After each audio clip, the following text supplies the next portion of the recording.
Баршаңызға сәлем. Бүгін мынандай балдықша соусындағы тауық қанатшаларын пісіреміз.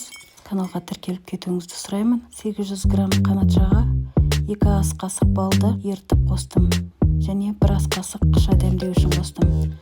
Дәміне қарай тұздадымды. 220 градусқа алдын ала қыздырылған духовкаға 30-40 минут пісіріп алдым. Енді соусына 2 ортаншы пиязды турап, қуырып 50 грамм мейіз қостым. Пияз қуырып болып қалғанда азғандай қара бұрыш, 1 шай қасық корица, 1 шай қасық паприка, кішкене тұз және стаканның 1/4 болатын қант және осыншама виноград уксусын құйып қоюланғанша араластырамыз. Соустың дәмі тәтті қышқылтым болып шығу керек.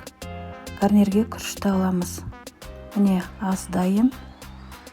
Дастарханға күрішті домалатып, сосын соусын құйып қанатшаларды ұсынамыз. Қоңыраушаны басып тіркелуді ұмытпаңыздар. Сіздермен бірге болған мен Торғын Ас ТВ Мастер каналынан.